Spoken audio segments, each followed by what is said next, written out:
Unfortunately, Louise Getz from Palm Harbor Main Street could not make it today, and we have a replacement with Nancy McKibben, who is a stand-in. Thank you. She's the assistant to the county administrator for Pinellas County. Her office is in downtown Palm Harbor, so she has her finger on the pulse of everything going on in downtown Palm Harbor. So she's going to share a little bit about what's going on there with us. So thank you and welcome, Nancy.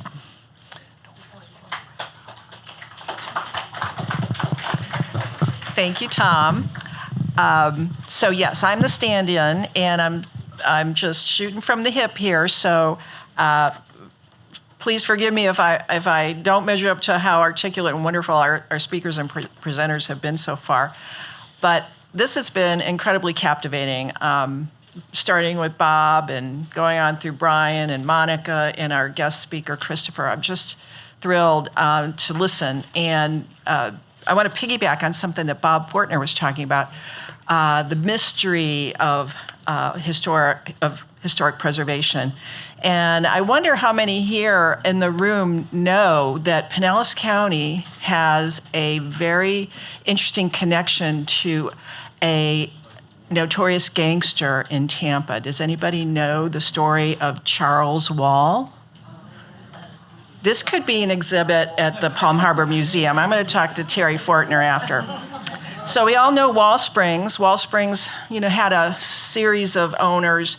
Early on, Charles Wall, who owned a hardware store with his partner, Mr. Knight, it was Wall and Knight, came into possession of Wall Springs, and it was developed as this recreational area. And later on, the pools were built, but in the beginning, it was just a spring.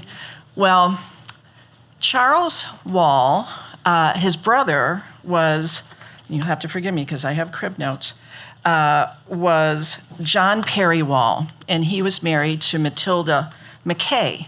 Now, John Perry Wall was a former mayor of Tampa, and Matilda McKay was the daughter of a former mayor of Tampa, so they were very well connected. Well, the Charles Wall from Wall Springs had a nephew, it was son of John Perry and Matilda. Now that Charles Wall, growing up with all this political influence, did not fall far from the tree. He was known to be, gain status in the criminal underworld. He was a rival of Santo Trafficante. He had lucrative, gambling, racketeering, probably bootleg runnings in the 30s and 40s. Actually, alcohol was legal then. But he met his demise in 1955. Spoiler alert, he was beaten with a baseball bat and his throat was cut, presumably by his rival, Santo Trafficante. So again, Terry will talk about an exhibit on gangsters in Palm Harbor. So let me also start by saying the presenter who was supposed to be here, Louise Getz, unfortunately had an illness in her family. So her presentation was going to be about revitalizing downtown Palm Harbor through Main Street. And I can't do her presentation because it contained a lot of material that was, probably, in her head. So I'm just going to speak a little bit about Main Street and its history in Palm Harbor. First of all, you probably know to some degree that Main Street is a program that is administered by the Division of Historical Resources under the Florida Department of State. It's also associated with the National Main Street Organization. And the premise of Main Street is, we all know our little towns across Florida, DeLand being one, that have very successful Main Street programs, Brooksville, some of these old Dade City, where back in, before the urban sprawl occurred, had very robust downtown areas. If you spend any time in those old Florida cities, it's just remarkable. So what happened with, obviously, shopping malls and such, those downtown areas with all the family businesses and all in the courthouses kind of got ignored. So Main Street recognizes these areas of their historic significance, and that through historic preservation, they can create economic and cultural revitalization to these areas. So Palm Harbor was lucky enough in the early 2000s to have a very robust Main Street program. It was constructed with a cross-section of board members that were business owners. There was embedded county planning staff. They were given some subsidy from the county, and this was intended to support the revitalization that was potential in downtown Palm Harbor because of its historic nature. And I think, as Tom mentioned, Palm Harbor has the only recognized historic district in the unincorporated areas of the county. So we're very, very happy to have that. And it's a huge, something that can be leveraged. And so that Main Street program was very successful for about 15 years. Like some organizations, people move on. It kind of ebbed. But Louise Getz was able to get our Main Street program reinstated last year. So as a member, by the way, I'm Nancy McKibben. I'm assistant to the county administrator. And along with Tom and some other county staff are anxious to work with that Main Street program, and work in tandem with the county, because we've already done quite a bit towards the revitalization of downtown Palm Harbor. So I'm happy to represent Louise's program in this presentation.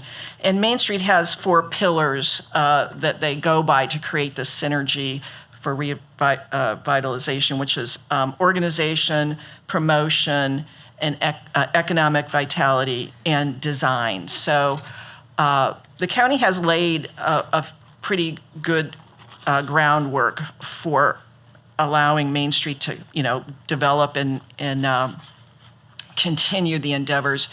We, in Palm Harbor, we have a master plan that was re-evaluated and approved in 2020. And from that, we developed a zoning tool called the Form-Based Code. And within the Form-Based Code, there are design guidelines that allow development to happen, but within the context of the historic nature of that central area of downtown Palm Harbor.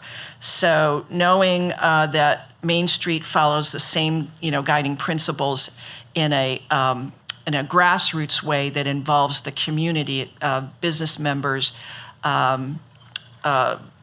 members from the utilities, and just a great cross-section of members, so that development is holistic.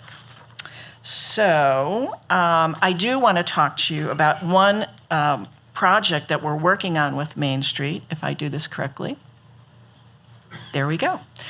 All right, so as most of you are probably associated with historic preservation or even the Historic Preservation Board, you may know about there are grants available through the Division of Historical Resources with the state. And one of them is a small matching grant program. And this matching grant has one of the elements that can be funded is something under heritage education.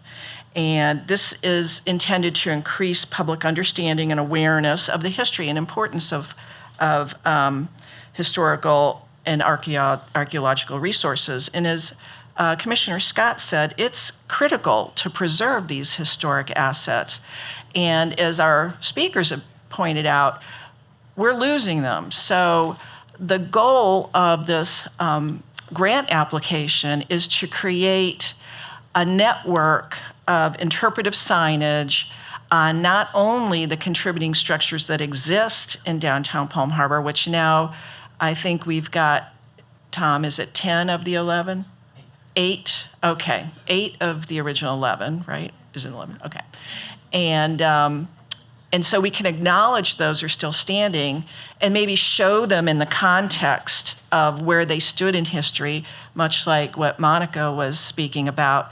But the ones that don't exist anymore, we can, through technology, allow people to see, not only what they look like, but what, where they were in that moment in history and what the context was to the community. So we're so excited. Main Street is partnering with the county on the application, and it's due June 3rd.